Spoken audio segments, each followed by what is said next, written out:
Hello. Bring your questions and your super chats today. All right. You want to get noticed and make sure you get a question answered, throw it in a super. Supers help the algorithms more than necessarily your money. I'll take both, of course, but I'm more interested in the algorithms and, of course, getting messages out to people who haven't heard them yet. So hopefully everyone's doing well today here on a Thursday. Beautiful day out on the lake today. We're going to talk about toxic relationship stuff. All right. And of course, how do you know you're in one? All right. It sounds like a dumb question. Okay. Like for you guys on the sidelines or something, someone not in it, so to speak, it's very easy for someone to sort of arrogantly jump on it, maybe a comment section somewhere and, talk about how obvious this should be. But I find that most people who have those things to say have found themselves in that situation where they were in a toxic relationship, didn't even know it, didn't realize it. Because, there's kind of a myth out there, really, that, relationships are never hard or difficult. I don't agree with that. All right. I think that if you're improving yourself and you're making yourself better, that involves change. And change involves discomfort. And so if you're making yourself better, leveling yourself up, and your partner is complimenting you and doing the same with you, there's going to be changes, and then those changes means there's discomfort, which means there's tension, there's conflict. Now, if you handle conflict really well and all that, of course, plus the elements of genuine desire and those things that we talk about with frame and, desire and attraction, those things are all there. Things do go pretty smooth, but even as smooth as they may be, they're still not exactly 100% easy or conflict free or, or just uneventful, right? So things are a little bit eventful in your relationship. If things are uneventful, that tells me your relationship's pretty dull, and maybe the desire's not there, which happens too. And then guys find themselves a victim of the divorce machine that way. They go, oh, gee, I didn't see any problems. There's no problems. Like we don't fight, this and that. And then she just told me she's not in love with me anymore. And then handed me papers. Happens all the time. So you don't want to end up there either. All right. But we'll go through, because it's always a question. There's conflicts or there's things going on, and is this relationship worth the work, the effort? Is this doomed for failure? Okay. These are all questions. And so we're going to dispel some of that today. And I got 10 items I'm going to go over. And I suggest that you make it to the end here, because the end, I'm going to talk about number 10. I'm going to give you the one thing that's a non-negotiable, particularly on the male side. All right. So some of these are kind of universal things that you want to look at, meaning male or female could look at it, about the same. But number 10 is specifically a male thing. And it's something that, regular, therapy and other expertise and books and self-help, they're probably not going to cover it in the way that I'm going to cover. So stick around till that number 10 one. We'll look at some supers that came in already. Here we go. Yo, thanks for the super, bro. I appreciate it. Thanks for coming on the show. Glenn, a good friend, Glenn, my favorite actor, working on Mind Dates, and we'll get that movie going, and that'll be a great red pill related movie. I'd love to do an episode with you about how having a toxic relationship with your parents can cause you to find toxic relationships with your partner. Gosh, that would be a great episode. We will definitely chop it up and do that, bro. I love getting on. We always have a good time when we get on. So, cool. Let's get started. Let's get into number one. So number one is, this is a good vetting measure. That's why I put it as number one, is that your life is worse off, considerably worse off today than it was when you were single. And she seems to be the source of this problem. All right. So a lot of guys, because they're sexually attracted, they are desiring, and I don't know. Thanks, Billy. I think. I don't know. I'm not white. I'm pretty. I don't know. Maybe I'm in the sunlight. I look pretty damn white though, don't I? All right. So but being worse off. All right. That's something that people don't evaluate. And that's the first thing I have people look at. And they're like, man, I don't know. Should I stick around in this relationship or should I leave? And well, let's look at it, right? So you've been with this person for a year. What was it like when you were single? And I'm not just talking about, getting sex and being in a relationship or being attracted to somebody. I'm talking about like your life in general, your work situation, your health, your living situation, your social situation, your money situation. Is it better a year later or is it worse a year later? That's something you have to look at because a woman should be a complement to your life. And so if you're in a relationship and you're worse off a year later, that's not a good sign. It's not a good sign at all. Now, could it be your fault or circumstances? Yeah, maybe. But it's a red flag if after you get into a relationship, things start falling apart. That's a red flag and a problem because we'll say a good woman, okay, a good relationship partner is going to be a complement to your life, not just somebody that's fun to be around and fun to bang. All right. That you can have a casual partner for that. You don't need to like bring this person into your life, into this relationship where you're seeing them multiple times a week and you're having some sort of defined commitment and all that crap. And then she starts bringing you her problems and you start working like a couple in a unit. You don't need to do that with somebody who's just fun to bang and fun to hang out with on a Friday. Okay, so that's not enough. All right, a good relationship partner needs to be a good complement to your life and a good support system for what you're trying to do and accomplish.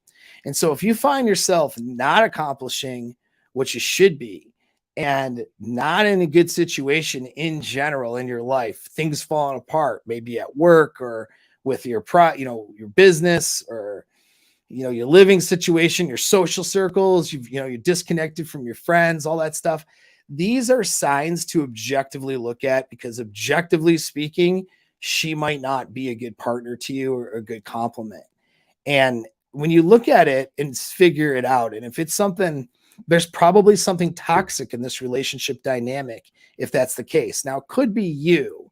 Understand it always does boil down to you, right? Whether it's your mate selection and choosing to be there or your behavior, but it could be your behavior. Maybe she's a decent partner, potential partner, but you are toxic in the approach of the relationship where you're putting her as the focus, maybe falling into the social conditioning, happy wife, happy life syndrome, right? Where you make her your center of attention instead of your life and what you're trying to do is your center of attention. That could be the problem. And then, of course, her attraction's going south. You guys are fighting bad stuff's happening, right? And so you need to evaluate and look at it. But a good sign that things that you're in a dynamic that needs to change and quickly is that your life is worse after considerable time in a relationship with somebody than it was in the beginning or before you got in it.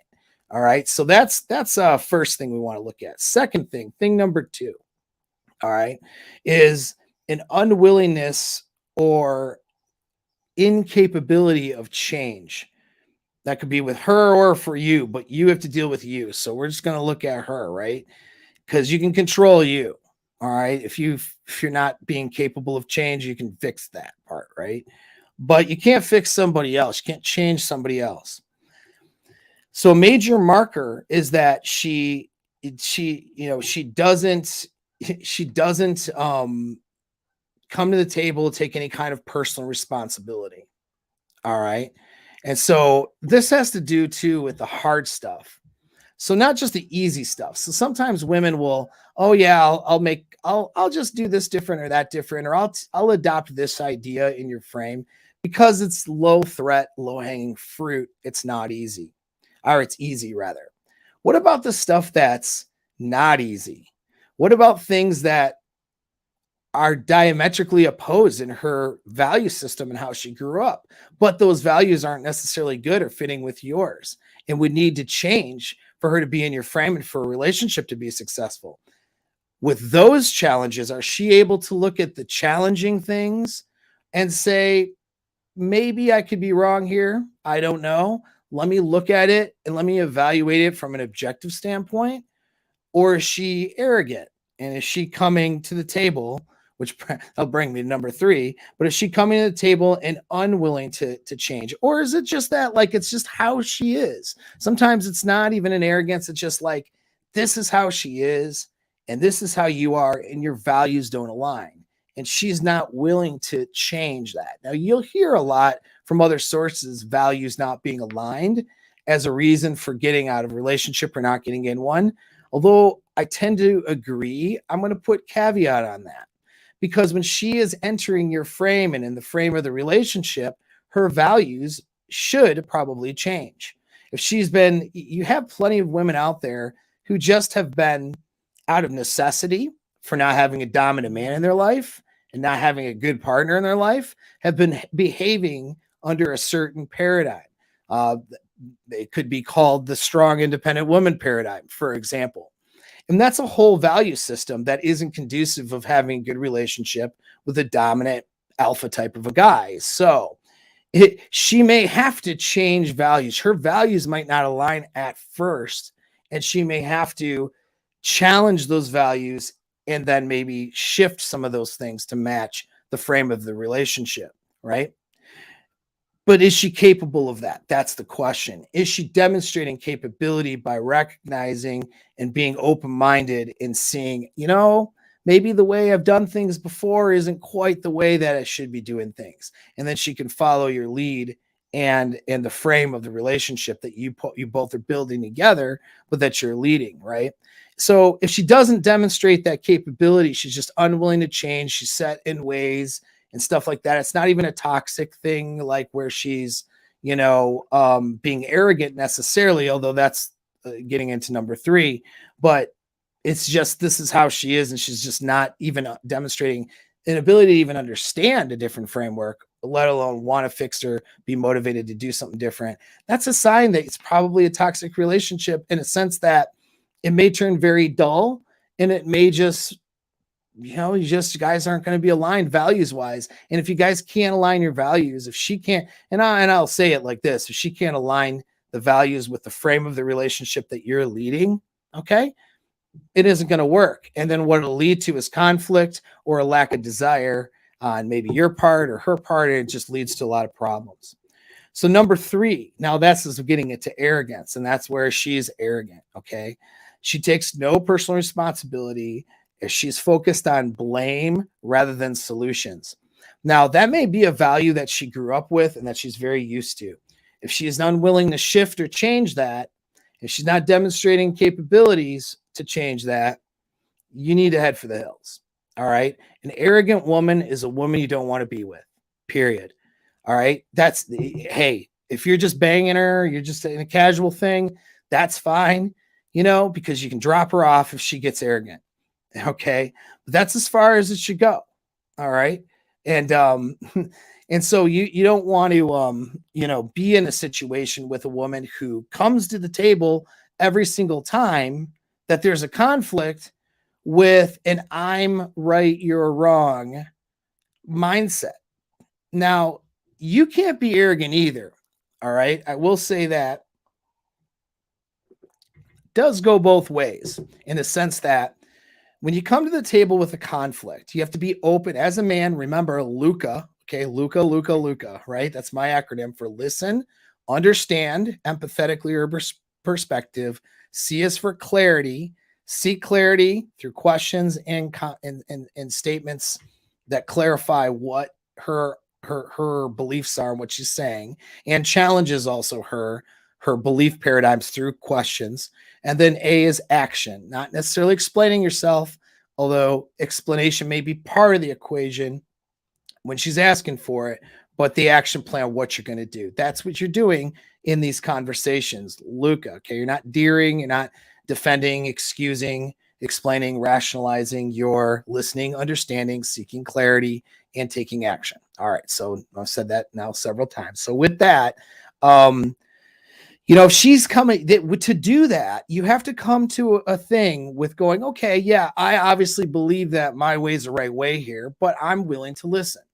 Maybe I'm going to hear something that's going to alter the framework that on my leadership, I choose to say, you know what? It's a valid point. I hear what you're saying. I hear what the concern is. So we're going to do this. Okay. That's action. All right. And so that's good. That's good communication. All right. And so do that, do that. Come to the table with an openness that you might be wrong, and an openness that even if you are right, maybe there's something that you'll learn from listening to your partner that can help you improve or better the trajectory of the relationship and what you guys are, what direction you guys are going. And so you always want to come to these conversations with that openness, not arrogance. But with that, she has to do the same thing. And female arrogance, unfortunately, is not only biologically driven, but it's socially conditioned. So it's very difficult to meet women that are capable and willing to bag their arrogance, stop being a strong, independent woman, and just be a damn human being, right? And be a woman who's going to be happy in a relationship with a guy that she's attracted to and desires and that she can build with, and come to these conflicts with an openness that maybe her way is not the right way. And that's okay.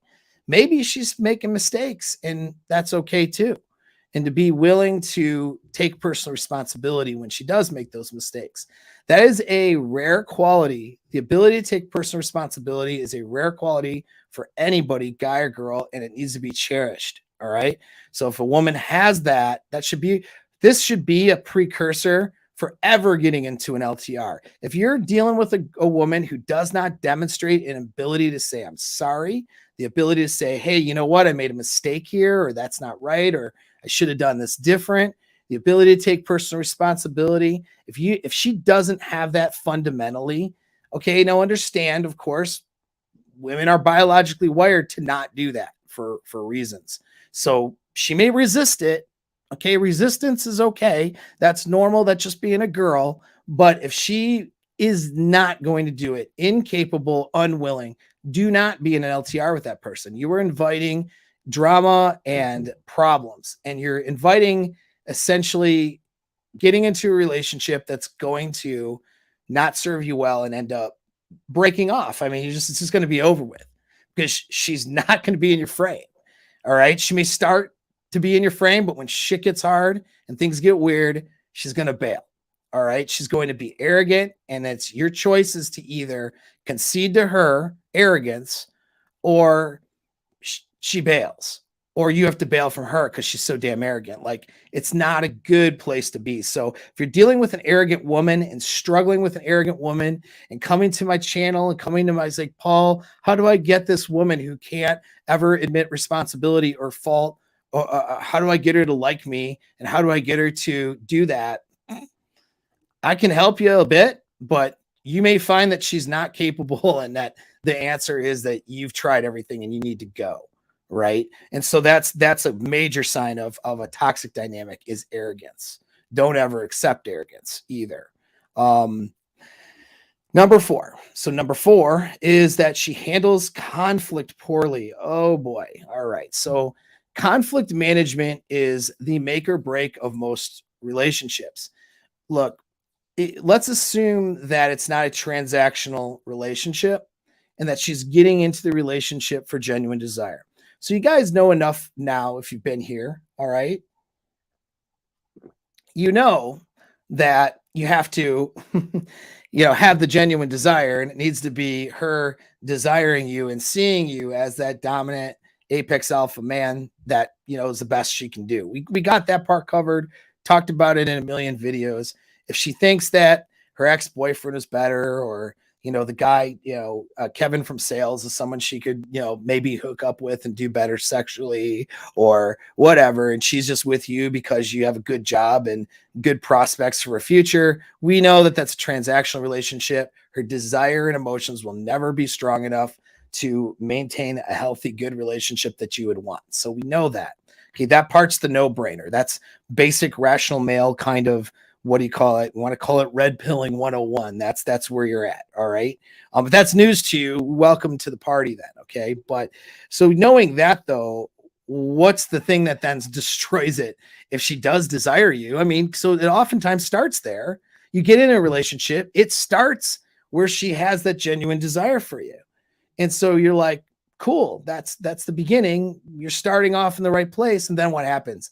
Things start to fall apart because when she has a conflict with you, she handles it in the most toxic manner sometimes that you could imagine, which is guaranteed to destroy attraction in a relationship. The death by 1,000 cuts isn't always a guy going, yes, honey, I'll do this for you, that for you, making these concessions until he turns into a total beta. That could be the case, but oftentimes it's not. What he usually is when he's not being a yes, ma'am guy, is either in a conflict. And then in that conflict, her behavior in the conflict destroys the relationship. And then your behavior in the conflict promotes her from destroying the relationship. You basically hand the frame over by getting into an argument or discussion where you find yourself explaining yourself to a woman and she becomes the judge and jury for what happens next. Not a good place to be. And if that's where you're at in your relationships, you're failing. You are failing. Her attraction is going south for every conflict you get into. Okay. And so these, these toxic dynamics that I talk about, is pretty, that's one thing. The contribution from the counseling world has been pretty good at identifying is what, the Gottman Institute called the 4 horsemen, which is defensiveness, criticism, contempt, or contemptuous behavior, and stonewalling. And so those 4 things, if every time you're in a conflict, you can't sit down and have a discussion like an adult without her criticizing you, attacking you, getting defensive, not taking responsibility, and then seeing you with contempt when she doesn't get her way in the conflict or outside, right? Seeing you as just lesser of a person and stupid for possibly having the thoughts and feelings you're having. And then, and then stonewalling is just so many different ways women stonewall. One way, the most common way, is actually is interrupting you when you talk and talking over you. So because stonewalling is preventing a conversation from happening. So when you look it up on the internet to figure out what it is, the usual example you'll get is somebody just being unresponsive in an argument or discussion. They don't listen, they're not responding, they're shutting off. And so they're not allowing for a discussion to happen by unresponsiveness. But that's not the only way stonewalling happens. Cutting you off and not allowing you to communicate and not listening to you, and then trying to manipulate your points and what you're saying on top of it, is another form of stonewalling, because she's not allowing you to communicate. I say allowing you, but she's not accepting your communication and is instead preventing and blocking that communication through interruptions and through her own thoughts, ideas, and emotions and all that. That's stonewalling. And then, of course, ghosting, or I'm just not going to talk to him, that kind of stuff. Those are other ways of stonewalling. And then another one too, outside the 4, is blame shifting. So women can be experts at shifting the blame. Women are like this a lot of times. It's like a guy who, runs into a sleeping grizzly bear, and he sneaks over to the grizzly bear and just kicks the bear in the face a few times. The bear mauls the guy, and then the guy cries and goes, "Why did the bear maul me? That was unlike, that was the wrong thing to do. Why did he handle it that way? Why did the bear handle his emotions by ripping my face off after I kicked him in the face 3 times?" Like, that's women in an argument in a nutshell when they're blame shifting. They do things A guy reacts and then they act the victim for that reaction. How dare you do this to me? This is the wrong thing. You're so wrong for doing this thing. Completely missing or negating the thing they're doing to cause the guy's reaction. Now, oftentimes, though, not the guy's reactions might not be good either, right? And that's where they're experts at manipulation. It's they will take this reaction that you're having and then be indignant about that reaction because the reaction may have been wrong, right? But the reaction, the wrong reaction, was based on her metaphorically kicking you in the face a few times. And so women love to blame shift that way. They like to take no responsibility for the kicking in the face that they did and then focus on the wrong think and wrong reaction that you did. That's a blame shift. And she can't do that. Now, she's going to do that, though. She's going to do that. She's going to do all four of the horsemen I mentioned. Every woman that you meet on this planet, unless she grew up in some sort of different time and then took a time capsule and got here, has been socially conditioned to get defensive, criticize you as a manipulation tool, be contemptuous towards you, and stonewall conversations and blame shift. They're all conditioned to do that. Now, the question is, though, during the course of the dating phase into the relationship, when conflicts arise, does she demonstrate an ability to change that and to not do that? Does she demonstrate an ability to have productive adult conversations where it's about solutions to problems rather than who's at fault and who's to blame? And that's what you need to look at. If you're having these toxic arguments all the time and she's doing these things and you're not able to, and I have a number of techniques on how to hold frame and get out of these patterns, right? And I cover that in my courses. I cover that in other videos. I cover that in one-on-one sessions. But, she's doing this all the time and you're doing all the right things. You need to consider that you're in a toxic relationship. You need to get out of it. If she's unwilling, if you're doing the right things, which again, back to Luca, right? Listen, understand, clarify, and then action. If she's not letting you do that and communicate with her because she's doing these toxic patterns, then she has to, give her a few chances to try to fall in line. If she doesn't do it, you have to stop the conversation. It's not a stonewall. It's a delay. It's setting a standard. It's saying, listen, as they call it, a soft next. But basically the message is, hey, I'm not going to have a conversation with you where it's a toxic argument. We can have a conversation like adults and focus on solutions. We're not going to focus on blame and blame shifting and having a toxic argument. And if she's unwilling and incapable to do that, you're dealing with a toxic woman, and if you're accepting that, have been accepting that, you are in a toxic relationship, my friend, and you need to work on getting out of that. All right. So, but I will say those things can be fixable though with some training and time, which is why I have things like the Seduction and Frame course, which is why I have couples come to me sometimes, and which is one of the uses for going to a good therapist, which usually counseling and therapy is bad, but that would be one thing that would be good, is to learn better conflict management skills.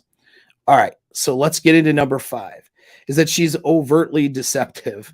Okay. And she has awareness about the lies, and it's over important stuff.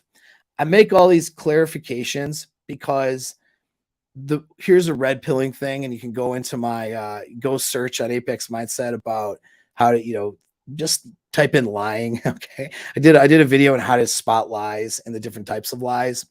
But when you start to learn about these sorts of things, especially in environments I've been in where you're learning what interrogators do and you're learning, how to do things, whatever, how human behavior is, you begin to realize that everybody lies. All right. You begin to realize that lying is a normal human pattern of behavior. So that's sort of a red pilling that you have to sort of come to terms with. And that includes your girl. Your girl lies. Now, the question is, though, a lot of times she's deceptive to herself. And so that's where maybe she needs to be called out on some things, right? That's where maybe she needs to look at things a little differently. But being deceptive onto herself It happens. I'm not saying you should accept it, but that's not quite the same as overtly lying to you to avoid a problem. If that's her, if that's what she does and she's overtly manipulating, overtly lying to you, you need to really consider the relationship you're in. All right. So, I'm not saying end it immediately because of one situation like that. You may decide to do that, but you got to really evaluate the entire circumstance. And if she's somebody who's just going to overtly lie to you no matter what and shows no willingness or capability of changing that, then you're not going to have a healthy dynamic with her. You're always going to have to look over your shoulder. You're always going to have to wonder about things like cheating or boundaries or anything like that. And if anything gets tough, you're not going to be able to trust her to tell you the truth, and that's not good, right? So number six is baits you into behaving poorly and then blame shifts. This goes back to blame shifting. I talked about a little more, so I won't linger on this point too much. But it's where she does a thing to you. It's again, I actually just gave the example without even meaning to ahead of time. But number six is like, it's that example again, kicking the bear in the face and then wondering why you got mauled. All right. So that's knowing your trigger points, knowing your pressure points, pressing those pressure points to get you to react. And then when you don't react in the perfect way, right? Maybe you react in the wrong way, right? Then it's, I'm the victim. So women tend to, being that they've evolved as the physically less dominant, weaker of the sexes, women have gotten better at social interactions and persuasion and then even manipulation and deception. Okay. So where I say men are violent, well, women are deceptive. All right. So men are physically more dominant, can be physically violent, can, fall to coercion to try to solve a problem, which society doesn't accept and doesn't allow too much anymore, which is not a bad thing, but that's our male evolved way of handling things. A female evolved way of handling things is to fall to deception and manipulation. Okay. And to play games and people against each other and play yourself against yourself and all that kind of stuff. And if that's her default, if she, tends to do things that are out of bounds and that are, and a lot of times it's a combination of small things. It's things that would seem like they're under the radar more or less, but they're hitting trigger points, and she's doing them either intentionally, unintentionally, doesn't even matter, but especially if it's intentionally, though, that's a big red flag. And she does these things and you react in a certain way. And the way that you're reacting, maybe you need to fix your reaction. Maybe the reaction isn't good, but that doesn't get her a pass, right? But what she'll do is she'll take that reaction, your bad reaction, and then she'll be, I can't believe that you treated me like this. She is now in the victim role. So she has power over you through victimhood is what it boils down to. By being a victim of your behavior, she now has the upper hand in the relationship to get what she wants. Remember, men and women evolved not to complement each other in a peaceful way, but in a divisive manner. We have to use our human brains, not our chimp evolved brains, to transcend that. And so for her to get power over you, a lot of women learn to do this as a default, is to get power through basically being the victim or being the person who is assaulted. And they do that by baiting the person into assaulting them. All right. I don't mean physically, although that would be really bad and you should never physically assault a woman. But I'm just talking about emotionally, mentally, verbally. Right. And so that's a major thing that you need to recognize. And a lot of guys are caught in that, constantly blaming themselves all the time. Oh, I can't, I'm such a bad, I can't believe I did this. I do this, do that. The guys will come to me all the time with their list of things that they can't, I'm doing all these things wrong. I have my anxiety's high. I don't know what to do.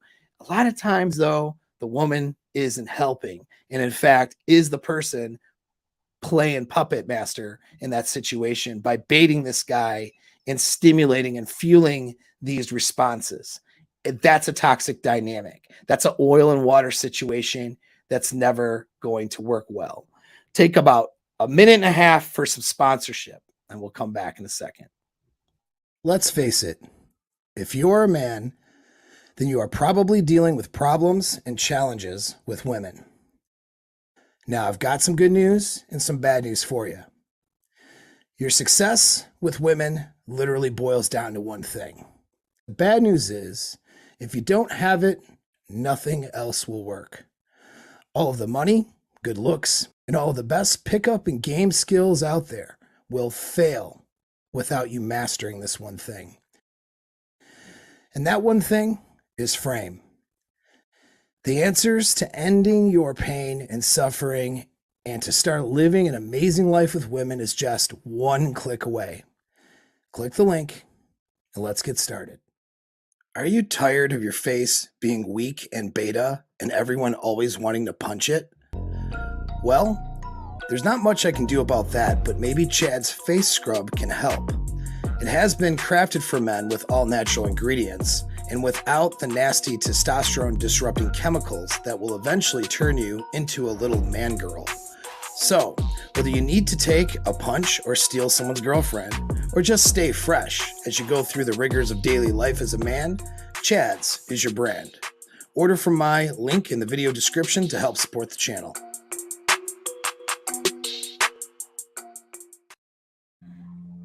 All right, go to those links in the description. Do either thing. The Frame and Master Seduction Mastermind is exactly how you get around and work through these problems if you have some of them. Because a lot of times she does these things because you're allowing it. Actually, I would say every time she is. Either she's going to do it no matter what you do, which means it needs to be an ended relationship, or it means that there's something that you can do that will cause the chain reaction of her changing some of these patterns, right? And some of them are non-negotiable. Like some of the numbers here I'm mentioning are kind of non-negotiable things in a sense, but some of them are workable. And what would make that work would be actually frame and having frame in your relationship and knowing how to execute frame in the right way. A lot of you guys think you have it, but you don't. All right, because you don't. Because if you had it, you wouldn't have these problems. All right. Take a quick little intermission to talk about my painted walls. Yes, they have been. And I've reframed some of my stuff. You notice how Steve McQueen is back there? Steve McQueen's a man.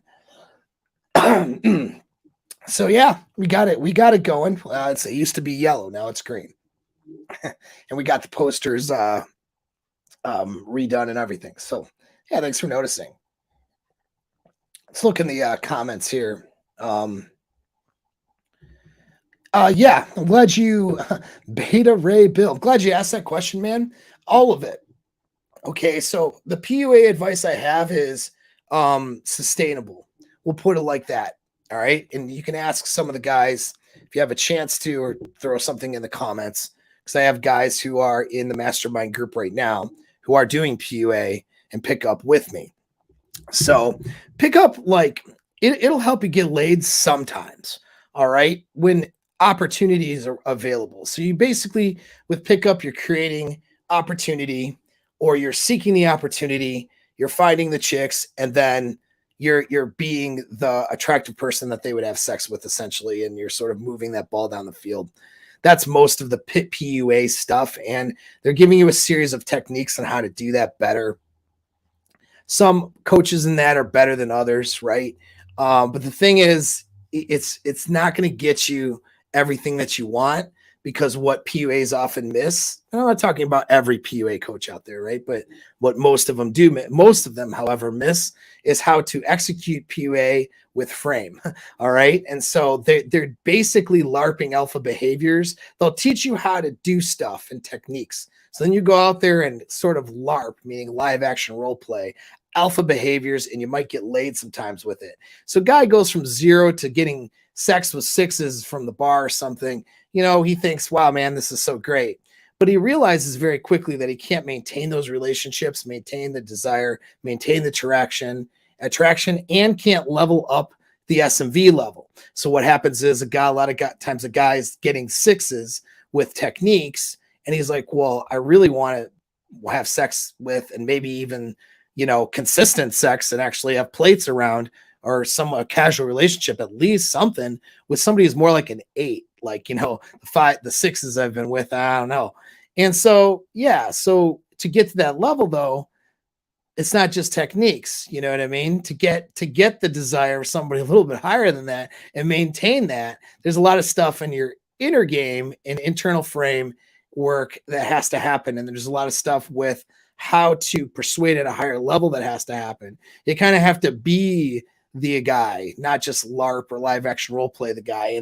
And PUA teaches you the techniques, but it doesn't teach you oftentimes the internal framework you have to have. So I teach guys both the techniques as well as the internal framework. So you'll notice with PUAs, like once guys start getting laid, then they're like, okay, now what else? And so that's not really where a guy has to be at with me. Plus the other thing too, is a lot of the PUAs are teaching you how to create opportunity, but it ends up being a huge detriment to your other goals in life. Whereas I'm teaching, because they tend to be domain dependent. So one PUA is going to teach you how to do like, nightclub game. Another guy's going to teach you how to do day game. And then they're going to have you go into strip malls and malls or clubs 4 nights a week, or malls for the middle of the day for multiple hours, and talking to 100 women.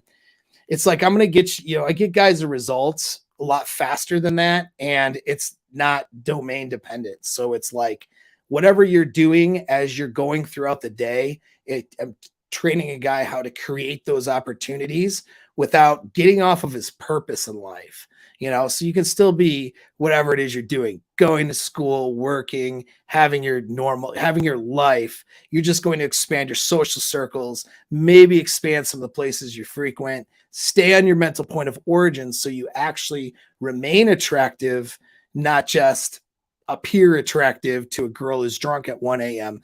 and then move that, and then actually have sort of meaningful, we could say, whether it be one night stands or whether it be many night stands with women. So that's the PUA side of it. Yeah, I do quite a bit of it, in fact. And you can see, actually go to get the girls stuff in the playlist I got. And you can go to, pick up, whatever, the pickup stuff. It's all there. It's all there. And so, thank you very much, Feminine Truth. Just did pre-recorded a show. She's going to have it on her channel pretty soon, and so that was good. All right, so let's get back into these numbers. I think I am going to answer one more question. All right, that I spotted. Do you think the rise in soy products is making men less masculine?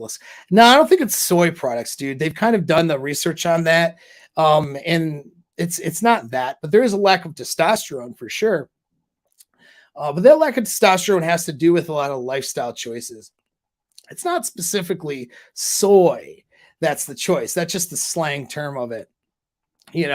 Of course, although it's a little bit harder to keep your testosterone levels up on some sort of vegan diet, for example, but not impossible. It's not impossible. The problem is the lifestyle choices in general and all of those things. Okay, so that's why it's guys are being trained. And then behavioral things. Behaviorally, you can raise your testosterone just by changing your posture, for example. And so, guys are behaving more like weaker men, and therefore, and then their lifestyle is promoting being weaker men, and then the hormone profile seems to be mirroring that. So that's what I think anyway. And so I don't know about that, man. You have to, because what products are you having? That's not what I do. So, I need to see a study on that, because the studies I've seen are demonstrating, like, you would have to have a lot of soy stuff products in order for that to really have that effect. And I don't know who's eating like that. I'm not really sure. I mean, maybe woke vegans are. I don't know, man. You tell me. But I'm open to different view on it. Just I need to see the data on it. But let's get back to the toxic things. So we got a few more to go. All right. So number 7 is she makes her problems your problems. Okay. So this includes her emotional feelings, right? It's attacking you because she feels bad, attacking you because she feels anxious. You haven't done anything to stimulate these things. This is just how she feels. And so she is going to make it your problem and attack you for it. These are women that create drama because they had a bad day, right? These are women that come to you for solutions to things that they should be solving.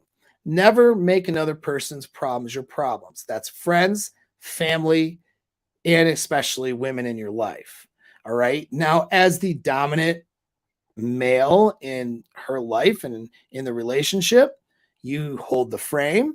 You hold the frame of the relationship, and you can be a compliment to her by helping her with or through some of these problems. But there's a way to help somebody and facilitate their success and be a compliment to their success without taking the problem over.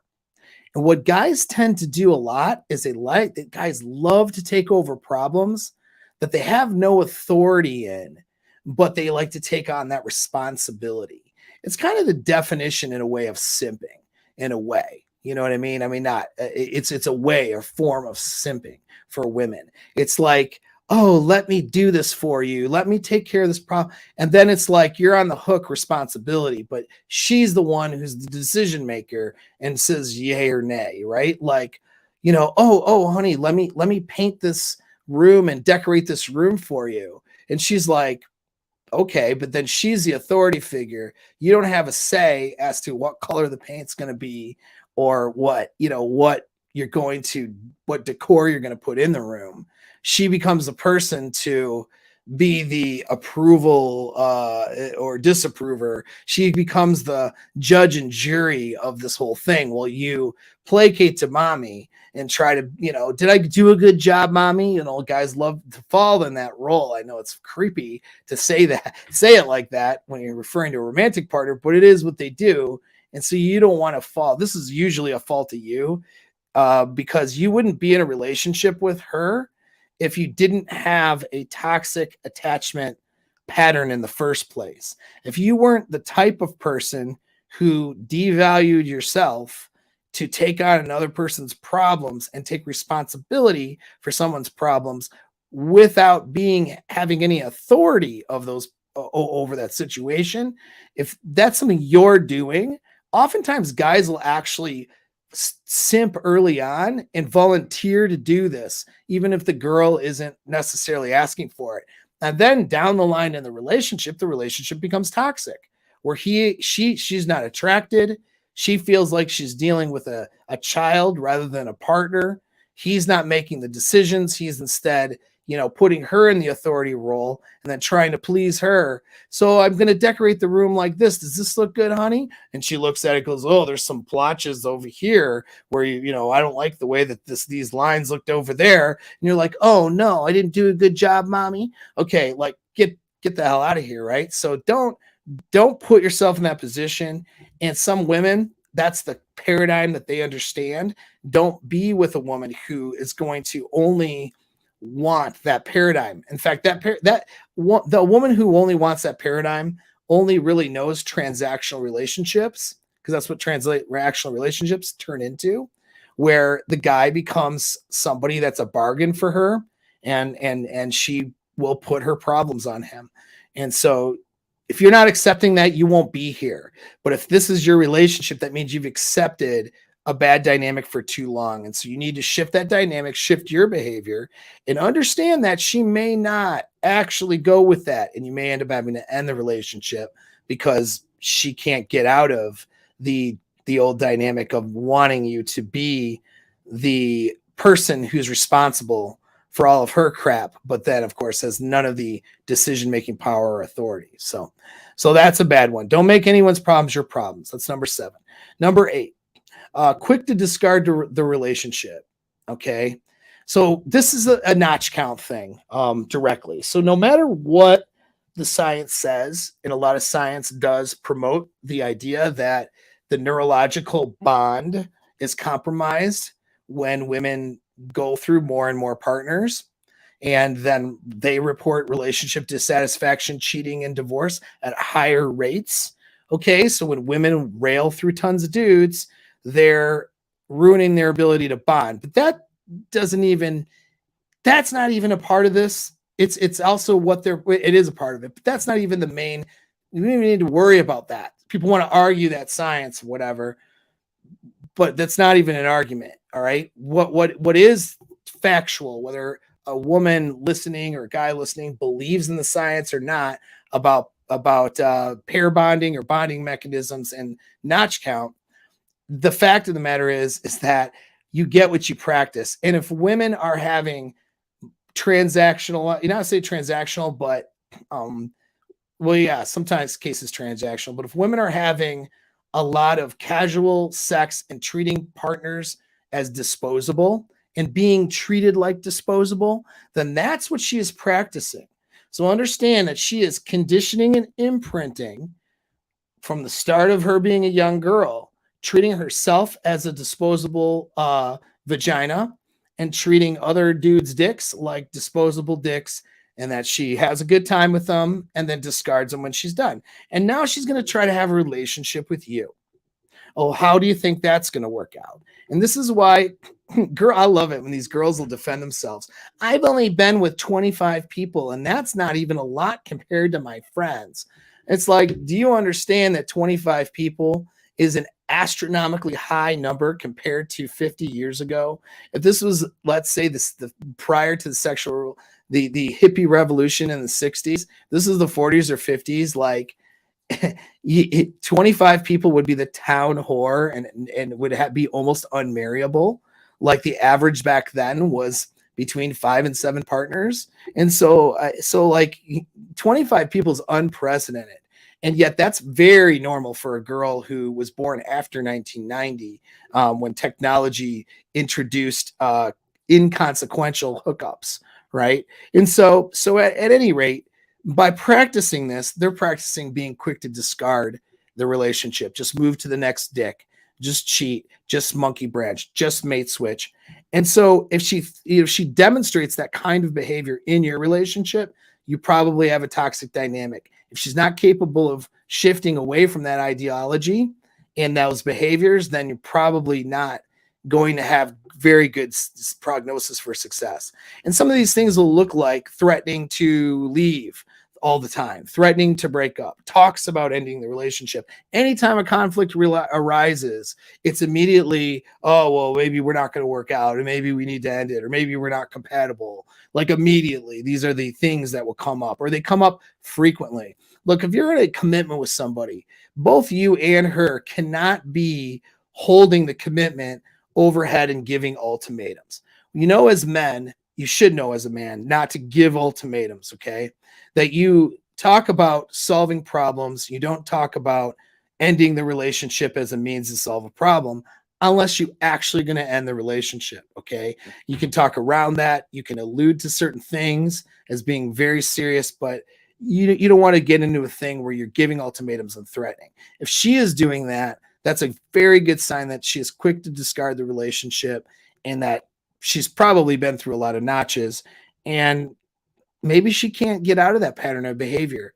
And what's going to happen is one thing's going to lead to another. If she's not out of that pattern, you could be 2 years, 3 years, 5 years down the line, maybe living with someone, maybe with kid or something, and that conflict or that emotional distress happens and it's there for long enough. Instead of solving the conflict, she looks for an escape. She cheats. I mean, it's not like a lot of women cheat in their relationships, not immediately, and they're not necessarily habitual cheaters, but they'll do it 4 or 5 years later because they're quick to discard relationships. And so turns around, and then and another thing too, like keeping male orbiters around. That's a big one. So women who are keeping options open, signaling to the sexual marketplace, not just looking good to be proud of herself, but trying to actually signal to other men, doing it on social media, keeping exes around, keeping other men around. What she's doing is keeping that option open to monkey branch. These women are insecure, and to a high enough degree where it's toxic. And so if that's number 8, if she's quick to discard and demonstrates any of those behaviors, you may be in a toxic dynamic and you may need to get out of that. All right. Number 9 is being inconsiderate or entitled. Okay. These are the takers and they're never the givers. These are the ones that keep score. And it's funny, they keep score when it's to their benefit. They tend to not keep score when they're benefiting, right? These are ones who talk about fairness all the time and mutual treatment, but they only say that when they feel like they need to elevate themselves up in terms of treatment. When they're being treated better, then they're not necessarily worried about fairness at that point. And so when it works to their advantage, the unfairness works to their advantage. You don't hear a thing about them. But when the unfairness works to their disadvantage, they're definitely keeping score there. And the reality is, in relationships and sexual dynamics, and probably in life, fairness really doesn't exist, really. We want to fight for fairness, but it doesn't exist. Equality definitely doesn't exist. Okay, those things are myths.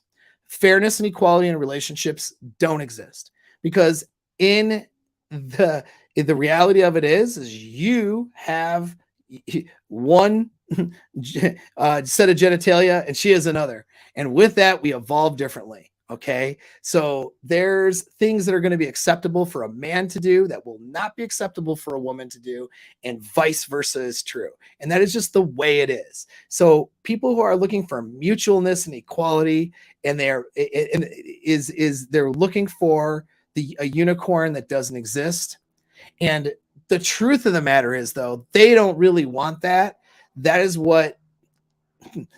an evolved mechanism too, by the way, because being the weaker of the sexes that requires men for resources generally, I mean, it has in our history.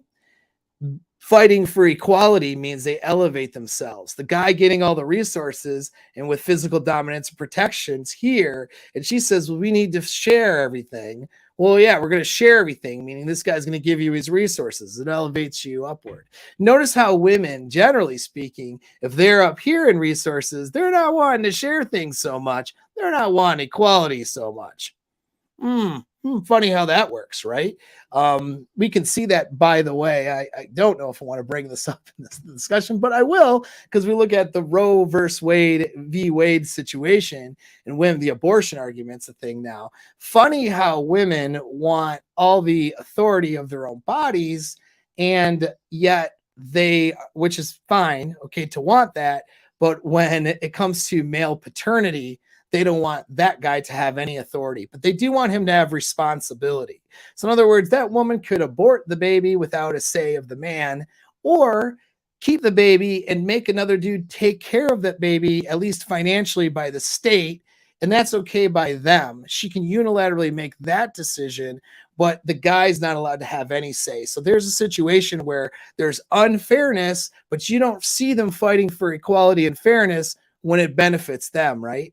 And so when it benefits them, they're not fighting for male paternal rights, right? And having equality when they're the decision makers and can abort the baby or force the male or the state to take care of the baby. They're not fighting for that inequality, right? They're only going to fight for the opportunity to be able to kill the baby inside their own womb. So that is why I see a question, and I'm pro-choice, right? I'm more libertarian government, but I do think abortion is killing a kid. Essentially, it's a human life. But no, I'm not jumping on this bandwagon of being. Why would I support and actively fight for a woman's right to choose when they're not fighting for a man's right to making decisions with his own paternity? Right. So until the pro-choicers are willing to fight for male rights to paternity, you won't see me having a thing to say, or even wasting much more time other than the time I've wasted of defending the right to being able to abort a child. And that there's a whole lot more to that argument. But yeah, that's why I don't care. I hate to say it, I don't care. Fight for, why would I fight for their rights to unilaterally abort a baby and kill a child in the womb, or have a baby to then take away other people's, liberties by forcing a guy to take care of a child. Oftentimes, the guy is forced to take care of it without a DNA or paternity test. He's not may not even be his. And then there's states like California. I don't even think they can legally. If they can't, they won't legally force that. And so, sorry, when these pro-choicers want to care about male paternity, then I'll care about the other thing. The reality is it is killing a child, and it does need to be taken seriously. I think that, of course, there's situations where that does need to happen. There's health situations. There's situations where the baby has severe health problems and is literally dying in the womb, and that decision has to be made. And those are very difficult decisions that a woman and her partner should be looking at together with their doctors, and probably not having the government involved in that. But that being said, am I going to jump around and hold the sign up? Well, if you're not holding the sign up for male paternity, you're not going to catch me holding the sign up for your right to kill your baby. That's where I stand on it. So now that I've lost now that I'm definitely shadow banned for that, because that does not fit the woke narrative at all. That's one of those things, by the way, that everybody will hate me for that, because I'm not purely being pro life either, even though I do recognize that I believe it is a human life at conception. And it's not just a belief, it's biologically true. That's biological fact, by the way. It's not an argument. All right. The argument's on personhood, but the reality is, it is a biological life at conception. That's a fact. And what's funny, Ernesto, you mentioned this, is it used to be this. And that's the other thing. That used to be the argument. That was like the old Clinton era, Bill Clinton era argument. And I could understand that part of it. Understand? But now they're not talking about safe, legal, and rare. They're talking about abortion as if it's just normal health care. That as if we're not dealing with an actual human life in the womb. And that's another problem that I have with it. So start treating it like it's a human life again, and not just some procedure you're going to get, like I'm going to go get my tummy tucked and my abortion done this weekend, and start treating it a little bit more seriously, and start taking paternity seriously. And then maybe I'll take the pro-choice argument seriously, and be on the side of limited government, which I am. And then we could talk about not infringing on a person's, not government, not telling someone what to do in the sense of with their body and their health. But, I'm waiting. I'll be waiting for a very long time, I feel like. Anyways, that's a little break from our numbers. My viewers have gone up, not down. So I'm going to go with that as a good thing. All right. So back to, the number 10. So we talked about inconsiderate and entitled, right? Did I mention that one? I think I did. And so that's I'm not going to answer any more questions on that. Like you can look up the biological argument. Biology doesn't argue this point. All right. When it's the zygote, by calling it a clump of cells. All right. I see that and think that's your leftist arguments. It's not a biological one. All right. It actually is a life. What the argument can be on is personhood, whether it's consciously aware being or not. Some of these things, those are all things worth exploring, but I'm not even going to care to explore that if we're not talking about male paternal rights on top of it. And if we're not talking about treating this thing that's in the womb as if it's a life at some point, at least, I'm not even gonna worry about having that debate. It's a debate over maybe a couple whiskeys, and I don't care about it. It's not something I'm going to waste time and energy on, because guess what? It's not something I have an effect on.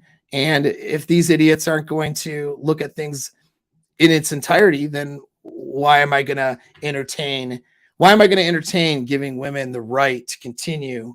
I'm not saying all women would do this, of course, but giving women the power by the state to enforce paternity and take away male paternal rights. Why would I vote for that or support that? Sorry, if you're not willing to address that, pro-choicers, we're not having a conversation. That's the way I feel about it. But in any sense, let's get into number 10 though. So we got the entitled, inconsiderate thing, the keeping the score thing. That was number 9. Okay. Some women are very entitled, and remember, she's supposed to, we're not talking casual lay. Some of you guys are taking these casual sex partners and you're putting them into, a thing where like, oh, I'm going to relationship her up because she's hot and she makes me feel good. And she does the things that I like in the bedroom. She's got to be a compliment to your life too, man. She's got to be a good like partner because there's going to be a lot of time spent not banging. Maybe not much time, depending on who you are, but certainly some time. If it's an LTR situation, if you're moving it into that, there's got to be things that she brings to the table other than her holes, okay, and what she does to you to make you feel good in the bedroom, or how hot she is, right? And all your friends thinking you're cool because you have a hot girl or whatever your weird ego play you're going for. So if she's not doing anything to compliment outside of that, probably don't be in a relationship with her. And because you may end up with somebody that is basically very entitled, expects you to compliment her life, but doesn't do anything to compliment yours, maybe other than give you sex once in a while. And that's not a good relationship to build on. So that's number 9. That's a toxic dynamic. Consider not being in that situation. Now, number 10, you've made it till the end. Congratulations. This thing is specifically a male thing, and I'll explain it. So you'll have to stick with me. All right. But, so this is a specifically male situation. Number 10 is a big red flag, and it's a non-negotiable, and it's a toxic dynamic if she's doing this, and you probably need to end it. You need to end it, really, if this is what it is. And that is she's disrespectful to you. And now disrespect can be a broad thing. So let's really narrow it in. All right. But disrespectful to you, meaning like acting contemptuous, acting like, talks badly about you, degrades your competence or your ability, takes a tone of voice as if you're less than capable, and doing that especially in public. Anything in public like this is a definite immediate grounds for dismissal as far as I'm concerned, and I'll get into why that's so important. Okay, never tolerate disrespect, and we'll get into that. Bosses you around, especially in front of others, criticizes you in front of others, rebukes you in front of others. And we're not talking to like where you're being a total a-hole and she finally snaps. All right. But we're talking about just dressing you down in front of other people with no care about what other people might think. That's a really bad sign. Okay. And a lot of you guys give that a pass, and you never should. All right. Shows a lack of admiration towards you overtly, towards others. Doesn't give you credit for good behavior or any improvements you're making. Maybe you've done things that were mistaken in the past, and then she gives you no credit for the improvements you're making. That's also a form of disrespect. Doesn't celebrate your accomplishments, but then is quick to criticize your mistakes. Running smear campaigns, telling her friends, telling her family that you're this terrible person, telling her, putting those vague posts on social media like Facebook, like, oh, she's, when a guy does this and you're like, blah, whatever. And we all know she's talking about you. That's like stuff, right? That's a smear campaign, making you look bad in front of others to get others to take her side against you. And then, of course, the ultimate disrespect is placing another man above you in authority, in anything, right? Placing another man above you, especially one that's sexually a potential sexual partner, right? So not her dad or her grandpa, but like, somebody that's could be a potential sexual partner. And especially placing another man above you sexually. Oh, my ex used to bang me better, stuff like that. All right. Like that may have been true even, but to say it in a certain way, and to do that in a certain way, that's demonstrating disrespect. Now, here's why disrespect is such a egregious thing that needs to be grounds for immediate dismissal. She cannot desire you and love you if she doesn't respect you. So if she falls to disrespectful behavior to any level of consistency, then that she is practicing. In that moment she's disrespectful, she is not loving you, not desiring you. And if that's her mode of operation, which things aren't going her way, if she does it frequently, she doesn't love you, man. That's what it boils down to. She doesn't care about you. And that's a real problem. Okay. And so she doesn't love you, doesn't care about you, and you need to go. All right. She is using you for transactional reasons or just because she doesn't know what else to do next. And you need to do yourself a favor, her a favor, and end it. Now, understand that women may, in heat of conflict, especially not around other people, may do things. I'm not saying you let those things slide, but there is a scale and a grade of things. But when she acts with disrespect, if she's unwilling, going back to previous points, unwilling to concede that that was wrong, right, is arrogant about that and is unwilling to change or improve that behavior, is defending her disrespect because she's unwilling to consider that she did the wrong thing. She's unwilling to consider that she blame shifted, baited you, or then you did something and then she responded disrespectfully. Like, maybe you baited her, maybe you did something and she responded disrespectfully. That doesn't mean that disrespect is okay. And the reason, again, why is it has to do with hypergamy. She has to see you as better. And if she doesn't see you as genetically better, then she's not going to want to be with you. And she's not going to love you. She won't desire you. Her desire will go the other way. Okay. And the practice of disrespect is practicing not desiring you. Is practicing not loving you. Guys who accept or allow disrespect, they're allowing the degrading and disassembling of this relationship. All right. They're allowing passively, if you allow her to disrespect you, you are passively allowing her to not be attracted to you anymore. Think about that for a minute. All right. And if this is her normal mode, because she's a strong, independent woman, and this is just what she does because her mom used to do it all the time or whatever, guess what? She's got to be willing, back to those, previous numbers, right? Number 2, I think it was, she's got to be willing to change and change that behavior, because if she can't, doesn't matter how high your SMV is. This is, by the way, what a lot of BPD women can't help but do to their partners. She will just degrade and devalue you until it's over with, because her desire won't be there.